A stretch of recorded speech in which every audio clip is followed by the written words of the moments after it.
The night Willa Hargrove flipped a four-top table at the Dusty Ridge Grill, I was the only one who didn't run. Every other waitress scrambled for the back hallway. The busboy, a skinny kid named Pip, who'd been working there all of 3 weeks, vanished behind the kitchen doors so fast he left the air swinging. Clancy, our manager, a heavy-set man who talked a big game on slow Tuesday mornings but turned to putty under any real pressure, pressed himself against the register like he was trying to become part of the wall. But I stood there, tray in one hand, fresh pot of coffee in the other, watching the Mafia boss's daughter survey the wreckage she'd just made with the calm of someone who had absolutely nothing left to lose. She was somewhere between 19 and 21, though she carried herself like someone who'd lived 3 difficult decades in a short time. Dark hair, sharp jaw, cheekbones that could cut glass, and eyes the colour of a desert storm rolling in fast and low. She wore a leather jacket that probably cost more than 2 months of my rent stitched together, and she held a butter knife. A butter knife, the way most people hold something genuinely dangerous. She looked at me. Only at me, like everyone else in the room had ceased to exist. "You going to clean that up?" she asked. The words came out flat, daring, the tone of someone who had learned long ago that most people will fold the moment you apply the right pressure. I set my tray down on the nearest empty surface. Then I crouched, calmly, and began picking up the shattered pieces of plate from the floor. "No," I said, without looking up, "but you are." The room went so quiet I could hear the neon sign above the front window buzzing. She didn't move. For a long moment I wasn't sure what she would do. Storm out, escalate, throw the butter knife. Any of those seemed possible. What I didn't expect was for her to slowly pull out a chair from the upended table right at herself and sit down in it. She set the knife on the table, crossed her arms, and stared at me with something in her expression that wasn't anger anymore. It was curiosity. "Black coffee," she said, "when you're done down there." I finished picking up the pieces. I brought her the coffee. She drank it without speaking, without looking anywhere but straight ahead, like she was working something out in her own mind. Then she left a $200 tip on a $9 check, stood up, and walked out. I stood at that table for a long moment looking at the money. Her name was Willa Hargrove.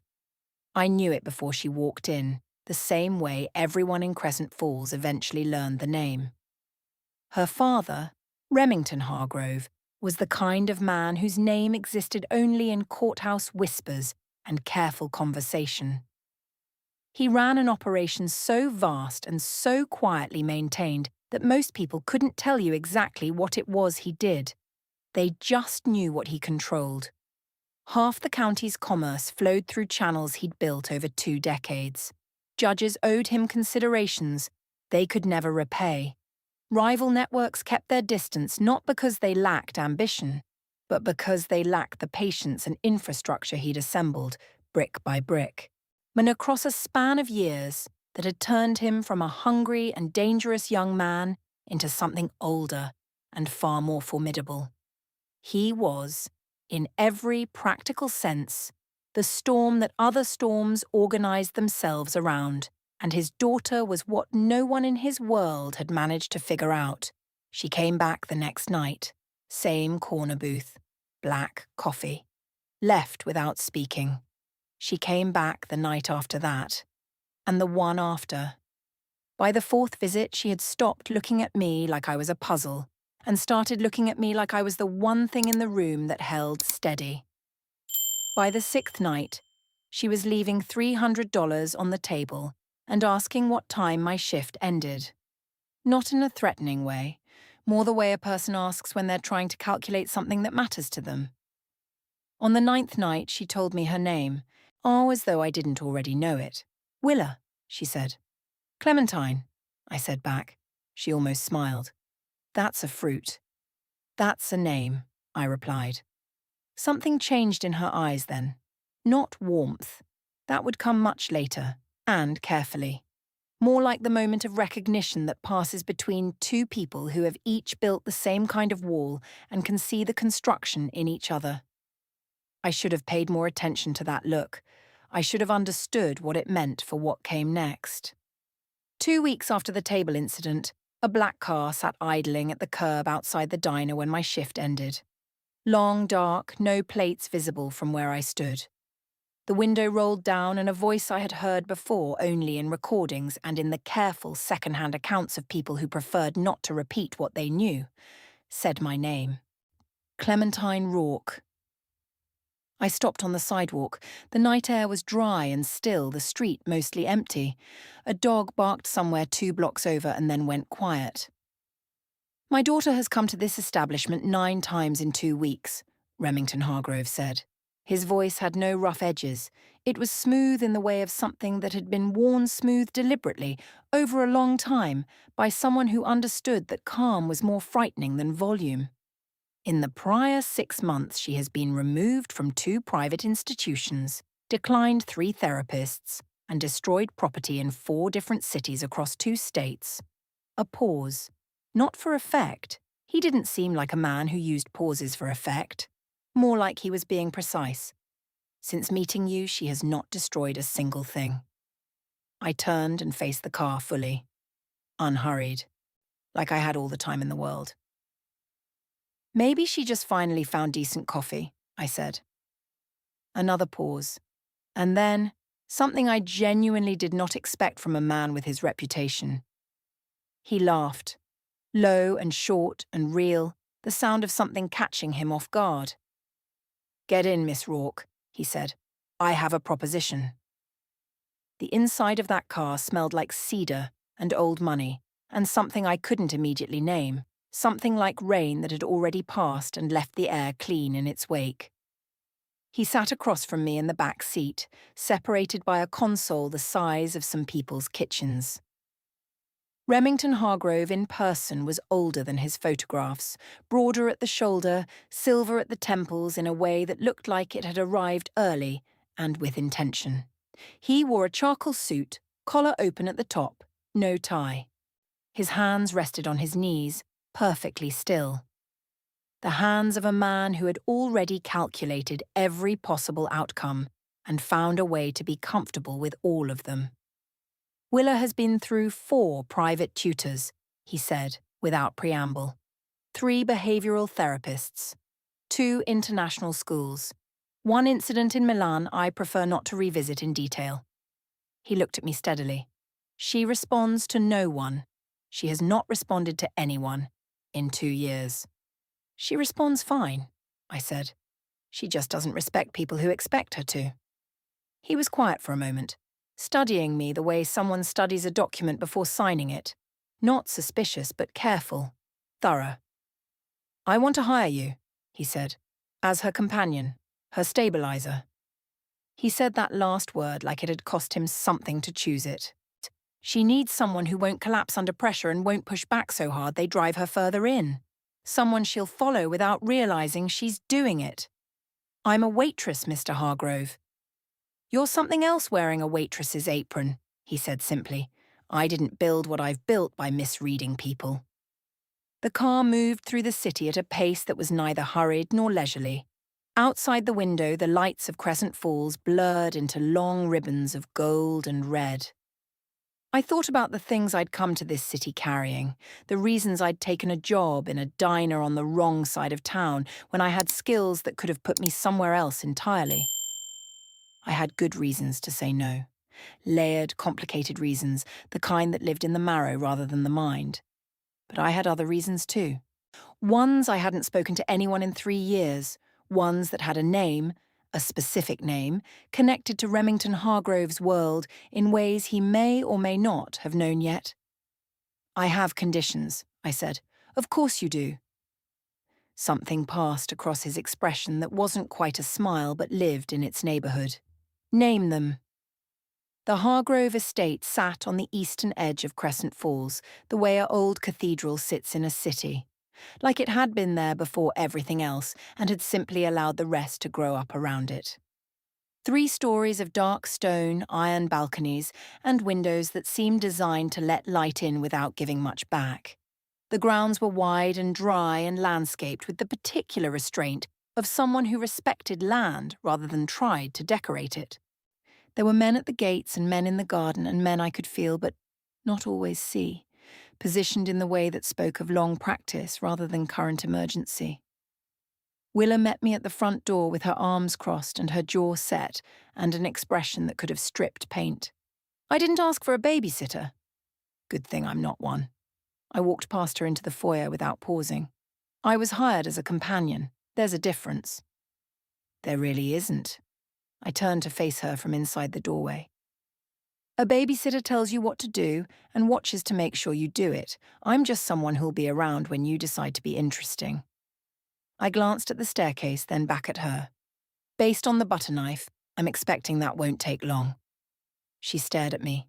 A long, flat, evaluating stare. Then she turned and walked away without another word. I took that as an acceptable beginning. The first week was a Cold War conducted with precision. She ignored me through breakfasts, disappeared each afternoon on long rides through the property, returned covered in trail dust with sharp eyes that checked immediately to see if I'd been reporting back to her father. I hadn't. I had my coffee in the kitchen in the mornings, read in the library in the afternoons, explored the grounds at whatever pace felt right, and waited. I did not chase her. I did not check on her. I did not manufacture reasons to be in the same room. I simply existed in the house steadily, like I belonged there and had no particular agenda about what she did with her time. She noticed. I knew she'd noticed because by the 4th day she stopped checking to see if I was watching her. On the 8th night, someone knocked at my door at 2 a.m. 3 knocks, light and deliberate. Not the knock of someone in crisis, the knock of someone who had been lying awake talking themselves into it for an hour. I crossed the room and opened the door. Willa stood in the hallway in an oversized shirt that hit her at mid-thigh, her dark hair loose around her shoulders. She looked, for the first time since I'd known her, like someone's daughter instead of someone's consequence, young and tired and uncertain in a way she'd never have allowed herself to look in daylight. "I can't sleep," she said, flat, factual, like she was reporting weather. Neither can I most nights. I stepped back from the door. "There's a deck of cards in the nightstand drawer. You know how to play poker." Something moved across her face, and surprised and then quickly guarded against being surprised. "My grandfather taught me when I was 5. Good. Then I'll finally have real competition." I pulled out the chair from the small desk in the corner and set it across from the bed. "Sit down. We're playing for pretzels because I don't have cash, and I know you'll cheat." "I don't cheat," she said, already coming into the room. "You absolutely cheat," I said. "I've been watching you since the diner. You count things, and you bluff with your left hand." She sat down, looked at me with something genuinely unguarded behind her eyes. "No one's ever noticed that before. Most people aren't paying the right kind of attention." I dealt the first hand. "Now. Or are we playing, or are we going to discuss your poker tells until sunrise?" She played. She cheated twice. Once with clear deliberateness. Once, I thought, just to see if I'd catch it. I let her win the third hand and kept my face completely neutral. She knew I'd let her win. She didn't say anything about it. But something shifted between us after that. Something quiet and real, like a door that had been stuck for a long time finally moving on its hinge. She came back to that room the next night, and the one after that. By the second week, we weren't always playing cards. Sometimes we read. Sometimes she talked and I listened, and sometimes I talked and she listened with an intensity that made me choose my words carefully because I could see her cataloguing them. Willa Hargrove was not a problem.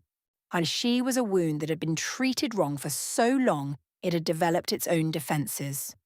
4 tutors and 3 therapists and 2 schools abroad had all approached her like a situation to be managed, and she had responded to each of them accordingly. What she had never encountered, as far as I could tell, was someone who simply wasn't impressed enough by her damage to be afraid of it. I understood her better than I was prepared to admit, and for reasons I hadn't planned to revisit. It was a Tuesday afternoon in the East Garden. 3 weeks in, the dust of the property golden in the late light, when she said something that cracked through the professional distance I'd been carefully maintaining. She'd been throwing stones at the fountain in the centre of the garden. Hard, steady throws. Unlike she'd been practicing this particular anger for a long time. "He had it installed after my mother left," she said without me asking. "Said it made the house feel alive." Another stone. It struck the basin with a satisfying clap. "It doesn't." I didn't reach for comfort. I didn't tell her that her father meant well, or that time would soften the edges, or any of the other clean, useless things that people say when they don't know what else to do. I'd been handed those lines once. They tasted like something that had been packaged to look like nourishment. "What was she like?" I asked instead. Willa's throwing arm lowered. She looked at the fountain for a long moment. "Loud," she said finally. "In a good way. She sang when she cooked. Terrible singing, completely off-key, she didn't care. She laughed at her own jokes before she finished telling them. She wore red like it was her religion." A breath. "Everything in this house has been grey since she left." The afternoon settled around us. The fountain murmured. Somewhere in the garden something dry moved in a breath of wind. "My mother used to whistle," I said. It wasn't something I'd planned to offer. Old railroad songs, stuff her grandmother had taught her. I still catch myself listening for it in quiet rooms, 3 years later. Willa turned to look at me. A real look. Not the evaluating, testing kind, but the kind that meant she was actually seeing me.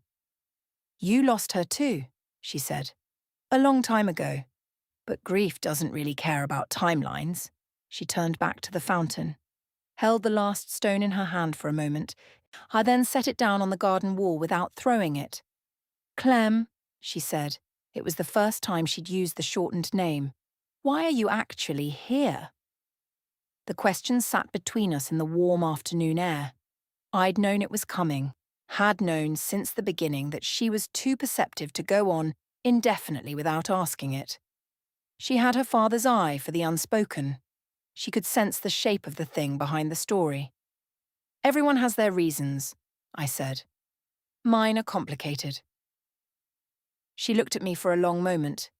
Then she nodded once, slowly, in the manner of someone filing information away because they know they'll need it again later. I saw Remington Hargrove rarely in those early weeks.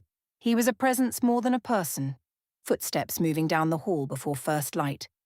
A study window still lit when the rest of the house was dark, the low register of phone conversations that ended the moment I moved too close. He seemed to operate on the principle that proximity to his daughter was something to be managed carefully, like a resource that had proved itself volatile in the past. He loved her. That was beyond question. You could see it in the way the whole house organized itself around her comfort. But he didn't know how to be close to her without something fracturing. He and I passed in the corridors occasionally, brief exchanges, courteous, nothing more. He always asked after Willa without asking directly, phrasing it in terms of her schedule, her meals, what she'd been reading. I answered in kind. But one evening in the 5th week, I came around the bend of the east corridor at the same moment he did. And we nearly collided. He caught my arm before I lost my footing, quick, reflexive, and let go the instant I had my balance. One clean step back. "Miss Rourke, Mr. Hargrove." We stood in the corridor like two people who had both been moving with purpose and now found themselves briefly without a direction to commit to. "She slept past 10 this morning," he said. "She hasn't done that in 2 years. She was up until nearly 4. We were reading." Something in his expression shifted. Just slightly. "Reading. Frontier history, outlaw biographies mostly. She has strong opinions about the cattle wars of the 1800s. I held his gaze steadily. "She likes people who survived things that were designed to break them. I can't imagine where that comes from." He looked at me for a long, careful moment. The study was not in his expression. Or maybe it was just more contained than usual. "You're not what I expected," he said. You keep saying that without telling me what you did expect. Someone easier to read. The corridor held its particular old stone quiet around us. That makes two of us, I said, and kept walking. I didn't look back, but I heard him remain where he was for much longer than the moment required. I found the folder on a Thursday afternoon, 3 days before everything changed. Willa had sent me into the study for a book she swore she'd left on the lower shelves, something about Jesse McCready and the Calhoun territory dispute that she'd been reading in pieces for a week. I was crouched on the floor, scanning spines, when the back of my hand brushed against a manila folder wedged sideways between 2 volumes. It slid free and fell open on the floor in front of me. My name was at the top of the first page in clean black type. Clementine Rourke. Below it, dates, addresses, employment records going back 4 years, the diner, 2 jobs before that, a city I'd thought I'd left without trace. And then, further down the page, the name I'd carried for 3 years like a weight sewn into the lining of everything. He knew. He'd known before the offer in the car, possibly before I'd ever poured his daughter's first cup of coffee. I closed the folder, returned it to exactly the position I'd found it, found the book, brought it to Willa without a single change in my voice or my face. That evening I sat on my window ledge and watched the last of the light leave the land and tried to calculate exactly how angry I was entitled to be. He had investigated me. That was what power does. It doesn't let the unknown get close without first making it known, and he'd hired me anyway, with full knowledge of everything in that file.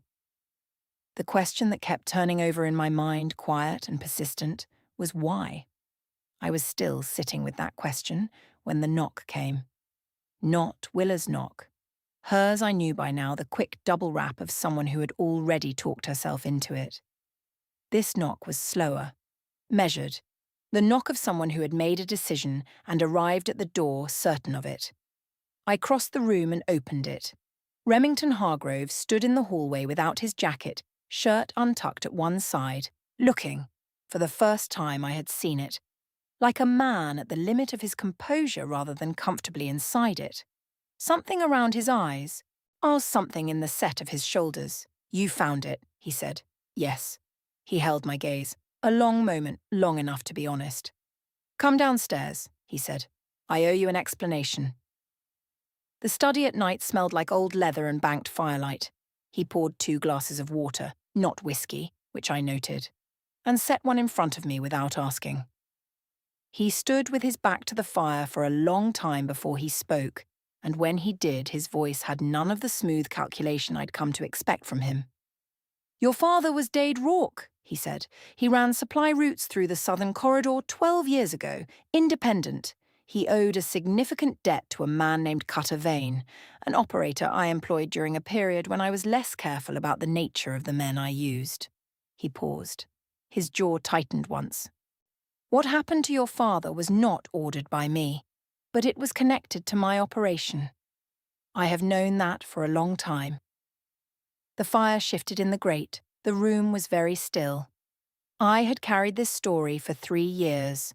I'd carried it through 4 cities and 2 names and more quiet jobs than I could count, always moving closer and then having to move again, always circling the same core of truth without landing on it.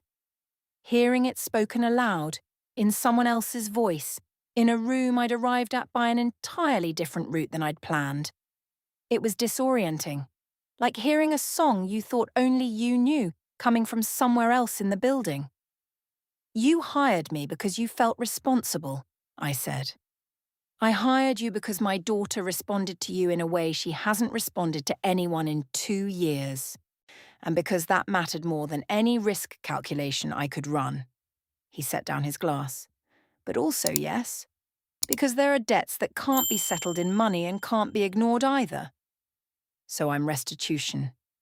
"No." The word came out with more force than anything else he'd said, harder and faster, like something he refused to allow to stand. "You are not restitution. You are—" He stopped, restarted, more carefully. You are the only person in this house who says exactly what she means, including to me. That is not common in my life. It is not something I take lightly. I looked at him across the study. This man who ran an empire from the shadows, who wore authority the way other men wear skin, who had crossed lines I would probably never know the full geography of. And beneath all of it I saw, for the first time clearly, a man trying to build something whole out of wreckage. A daughter he didn't know how to reach. A history he couldn't undo. A house full of grey where there used to be red and laughter, and someone who sang off-key while she cooked. I came here for answers, I said. About my father, about Vane. I took the job thinking I'd use it to get close enough to find out what I needed to know. I exhaled. I'm not sure when that stopped being the whole reason. Did you find what you came for? I looked at the fire, at the room, at him. I found something else, I said. I'm still working out what to do with it. He held my gaze across the room, steady and present and, for once, unguarded. So am I, he said quietly. Cutter Vane arrived not with a warning but with a silence. It was a Tuesday night, 3 days after the study, 2 days after Willa had started asking me questions about my past in the same careful way she'd started asking questions about everything else that mattered to her. Willa and I had been in the stables for most of the afternoon, her teaching me to ride with patient and slightly gleeful commentary on my technique, both of us sun-warm and loose with it in a way that felt unusual in that house. 2 of Remington's men appeared in the stable doorway and the afternoon died instantly. Their faces said everything before they said a word. Inside. Now. Vane's name had surfaced through channels Remington trusted. Vane, whom I had spent 3 years trying to locate from the outside, whom Remington had severed ties with 6 years prior in a separation that had apparently never fully taken, had decided that the Hargrove estate represented something worth taking. Whether that meant acquisition or destruction, the intelligence wasn't yet certain. What was certain was that he had been watching. He knew Willa's patterns, her schedule, her routes, her habits. He had been building a picture. The estate went to full lockdown with the efficiency of a machine that had run the same drill before. Willa took the news the way I hadn't seen her take anything. Still. Not the brittle, wound-tight stillness of someone suppressing a storm, but something older and harder. The stillness of someone who had been here before and learned that noise didn't help. She sat in the inner sitting room with her knees pulled close, her eyes steady on the window, and she didn't speak. I sat beside her, close enough to be present, far enough to leave her room. I didn't reach for her. I didn't fill the silence with reassurance she hadn't asked for. He's done this before, she said finally, to the window. Used me. Used the idea of me, to get leverage over my father. That's not going to happen this time. She turned to look at me. You can't promise that. No, I said, but I can promise I'm not leaving this room.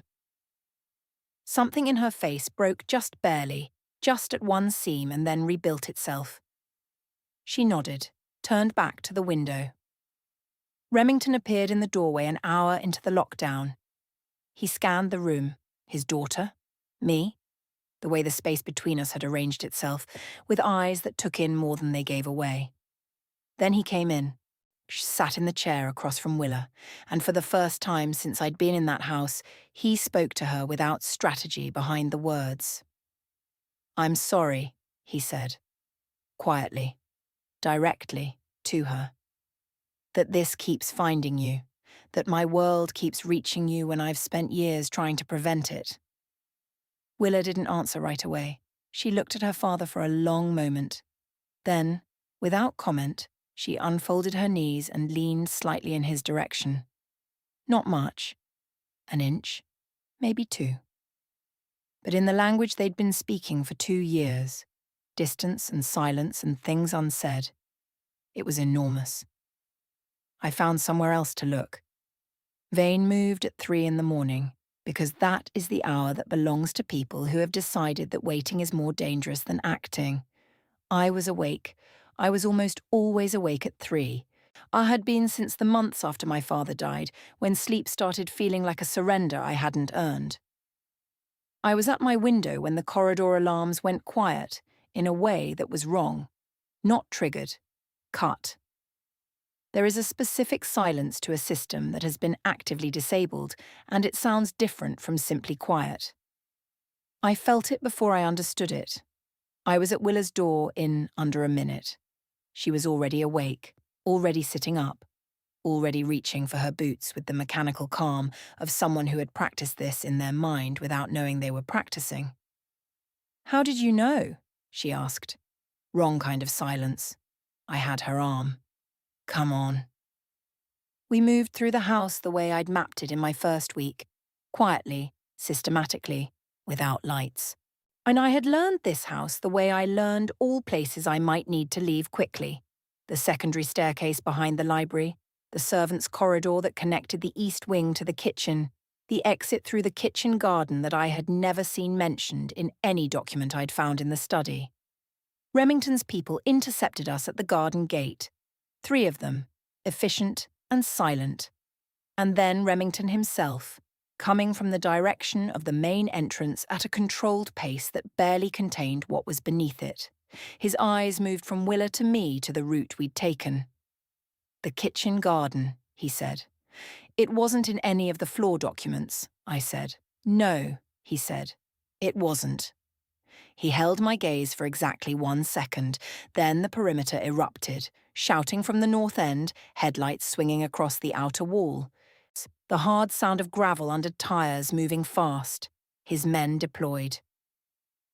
Remington stepped in front of Willa with a reflex so deep it was beyond thought. Pure, bone-level instinct, the body doing what the heart has already decided. And I moved to stand beside him without thinking about it either. He felt it. I saw his gaze cut sideways to where I'd placed myself. The threat was contained within the hour. Vane's people were stopped at the perimeter. Vane himself had not come. Of course not. Men who operate like Vane send others into the fire and watch from comfortable distances. That was a conversation I planned to have eventually with someone who had both the information and the authority to act on it. When the estate settled back into its interrupted night, Willa sat on the kitchen steps with a mug of tea someone had pressed into her hands and her eyes on the middle distance. Not traumatized, but thinking, processing with the focused quiet of someone whose mind works best when things get hard. Remington stood with me at the edge of the kitchen garden, looking at the horizon where the first grey suggestion of morning was beginning to show. "You didn't run," he said. "I told her I wouldn't leave the room. I extended the definition. You placed yourself beside me." He said it without inflection, not an accusation, not a compliment, just a fact being examined. "She needed someone between her and whatever came through that gate." I paused. "So did you. You just didn't know it yet." He turned to look at me fully. The controlled surface he carried, that smooth, to calculated exterior that had been his armour for longer than I'd known him, had thinned down to almost nothing. What was underneath it was tired and real, and searching in a way that made him look entirely different from the man whose name people whispered in courtrooms. "Clementine," he said. "My whole name." Measured like he was weighing it. "Remington," I said back. Same weight. The garden was quiet. The horizon was turning. The silence between us had changed shape entirely. In the weeks that followed, the estate felt different in a way that was difficult to name exactly. Quieter in the way that follows a storm that has finally broken rather than a storm that is gathering. Things settled. Willa rode every morning, sometimes with me alongside her, sometimes alone, but always coming back and always finding me in a predictable place. None which I had learned was what she needed more than anything. Predictability, the knowledge that someone would still be there. She started finishing her meals without prompting, started asking questions that came from inside her rather than bouncing off the surface of things. She had begun, slowly and on her own terms, to reach back toward the world rather than treating it as something to be defended against. One morning on the far trail, with the sun just clearing the ridgeline and the dry land gold all the way to the hills, she asked me the question she'd been turning over for weeks. Does it ever stop? The heaviness of it. The thing you carry. I thought about my father, about the years of moving and the false names and the quiet jobs in unremarkable places. About 3 years of building a life out of the materials of a purpose rather than a choice. It changes shape, I said. It doesn't disappear. But one day you wake up and notice it's not the first thing you pick up in the morning. I looked out at the land. Some days it's the second. Some days you set it down for a whole afternoon and don't realize until evening. She rode in silence for a bit. Is that where you are now? I think I might be getting there. That afternoon I went to the study and found Remington at his desk, working through something in a ledger with the focused attention he brought to everything. He looked up when I came in and waited. I want the rest of it, I said. Everything about my father, about Vane, about how it connected. Not as leverage, not as accusation. As something I deserve to know. He closed the ledger. Sit down, he said. This is going to take a while. Good, I said. I have time. He talked for 2 hours. The afternoon moved around us, the light in the study shifting from gold to amber to the softer grey of early evening, and neither of us reached to turn on a lamp. He told me everything, not just the facts, those I'd reconstructed most of already, but the shape of it, the context, the decisions he'd made and the ones he hadn't made but had allowed by not looking closely enough. He told me about Vane in a way that made it clear there was still unfinished business there, and that he intended to finish it. When he was done, I sat with it for a long moment. I'm not leaving, I said. I want to be clear about that. Whatever I came here carrying, this is not where I lay it down and walk out. He looked at me. Something moved behind his eyes. Relief, maybe, or something adjacent to it. I wasn't going to ask you to, he said. Good, I stood, because Willa's not finished. And neither, I think, are you and I. He said nothing, but he held my gaze for a long time after I'd reached the door. And I felt it all the way down the hall. 3 months later, I was still there. I had stopped telling myself it was only because of Willa, because that had stopped being the whole truth somewhere around week 6, and I was done being dishonest about things that lived inside me. Willa had applied to a small university on the coast, her own decision, or reached quietly over several weeks and announced at breakfast one morning with a casualness that fooled no one in the room. Remington had gone completely still for 30 seconds, which in his language was the equivalent of a standing ovation. Then he'd said, "Good," and passed her the butter, and I'd had to find something very interesting to look at in my coffee cup. She would leave in the autumn, and I would remain in a house that was already different from the one I'd arrived at, warmer somehow, and not because anyone had changed anything structural, because the people in it had shifted toward each other in the small and enormous ways that matter. I was thinking about all of it on the back porch one morning, sitting with my coffee while the early light turned the land gold and dry and wide open, when I heard the door behind me open. Footsteps I knew without having to turn. Remington set a second mug down on the porch rail beside mine. We stood in the morning together, the land spreading out before us, enormous and quiet, the kind of landscape that has no interest in your history and a great deal of room for whatever comes next. She's going to be all right, he said. She was always going to be all right, I said. She just needed someone who wouldn't flinch. He turned his head to look at me, and this time there was no calculation before the words, no pause to measure or control. Stay, he said. One word, simple and direct, and carrying everything. It settled into the space between us like something that had been waiting since a black car idled at a curb outside a dying diner on the wrong side of Crescent Falls. Or since a woman with a butter knife stared across a destroyed table and found something that confused her, since a man who never misread people looked at me and read something in me he hadn't expected and decided to act on it anyway. I picked up my coffee. looked out at the land. I'm not a companion anymore, I said. That role has an end date. Yes, he agreed. It does. So you'd be asking me to stay as something else. I'm asking you to stay as yourself, he said.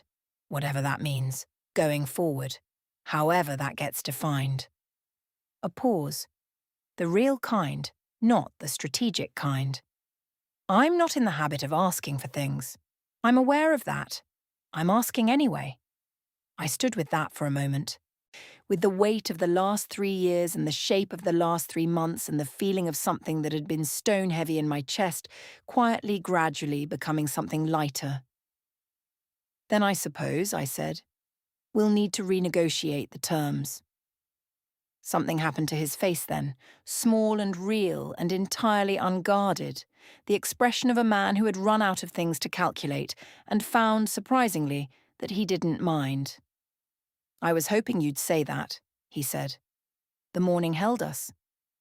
The land stretched out endlessly, indifferent and somehow full, the way wide-open things always are when you finally stop running long enough to stand in them. From somewhere inside the house, Willa laughed, loud and sudden and unguarded, the sound of someone who had stopped bracing against the next thing and was simply, momentarily, in this one. I felt the weight shift. Not gone, it would never be entirely gone.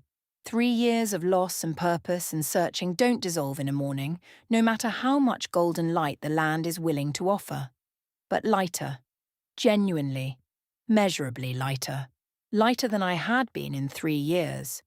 And Remington Hargrove, who was not a man given to gestures, picked up his mug and touched it gently against mine. A small thing, quiet and deliberate, like a beginning.